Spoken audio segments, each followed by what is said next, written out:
और उन पर भी अपन गहन अध्ययन करेंगे। जब मूल अधिकार की बात हो रही है तो सबसे पहले सवाल ये आता है कि आखिर जो भारतीय संविधान में मूल अधिकार लिया गया आखिर कौन से देश से लिया गया। तो आपको मैं बता देता हूँ कि मूल अधिकार जो लिया गया है अमेरिका के संविधान से लिया गया है। उसके बाद में आता है जब अमेरिका संविधान में भारतीय संविधान में मूल अधिकार को लिया गया है तो इसका अनुच्छेद कहाँ से शुरू होकर कहाँ तक चलता है। तो मैं आपको बता देता हूँ मूल अधिकार से रिलेटेड अनुच्छेद है ये 12 से प्रारंभ होकर 35 तक चलता है। 12 से प्रारंभ होकर 35 तक चलता है।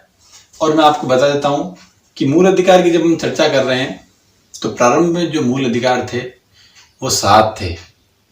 उसके बाद में 44वें संविधान संशोधन के अंतर्गत एक मूल अधिकार को हटा दिया गया और वो मूल अधिकार आर्टिकल 31 में था और उस मूल अधिकार का नाम था संपत्ति का अधिकार। वर्तमान में इस अधिकार को एक मूल अधिकार से हटाकर सिर्फ और सिर्फ एक कानूनी अधिकार दे दिया गया है और ये आता है आर्टिकल 300 के में। परीक्षा में कई बार सवाल आता है कि वर्तमान में मूल अधिकार कितने हैं। जब संविधान लागू हुआ था तब मूल अधिकार कितने थे, जो मूल अधिकार हटाया गया उसको वर्तमान में किस अनुच्छेद के अंतर्गत उसका जिक्र किया गया है, ये चीजें आती है। उसके बाद में बात आती है कि मूल अधिकार जब आए तो मूल अधिकार है क्या। मूल अधिकार जो वो होते हैं जो राज्यों के विरुद्ध होते हैं और व्यक्तियों की रक्षा करते हैं, आम जनता की रक्षा करते हैं। कहीं पर भी आपको लगता है कि मूल अधिकार ये हमें मिलना चाहिए और मिल नहीं रहा है तो अनुच्छेद 32 के अंतर्गत हम सुप्रीम कोर्ट में जा सकते हैं और सुप्रीम कोर्ट का दरवाजा खटखटाकर हम अपने मूल अधिकारों की जो भी भूमिकाएं हैं वो हासिल कर सकते हैं।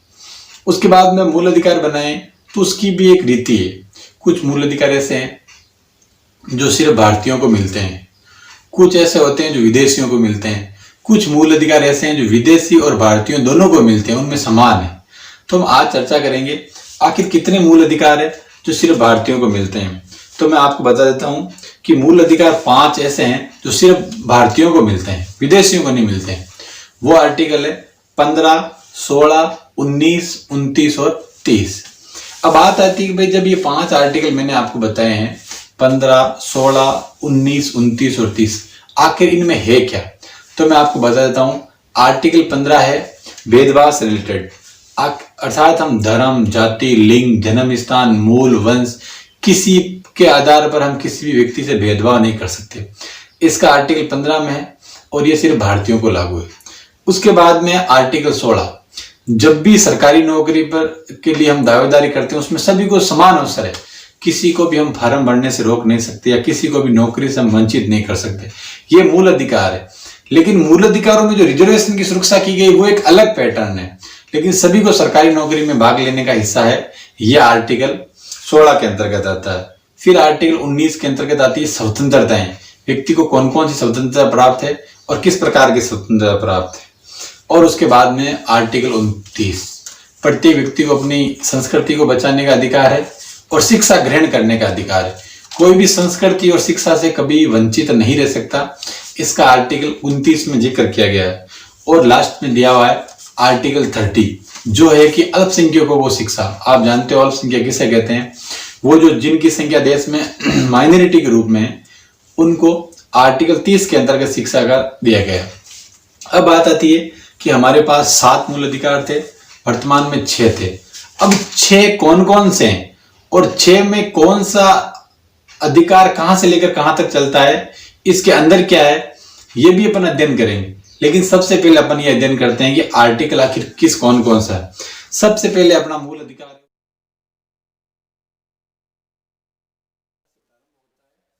आर्टिकल 18 से चलता है, अर्थात 14, 15, 16, 17, 18 5 ही अधिकार जो स्वतंत्रता से जुड़े हुए हैं, अर्थात स्वतंत्रता का अधिकार 14 से लेकर 18। उसके बाद में आता है समानता का अधिकार। उसके बाद में आता है स्वतंत्रता का अधिकार।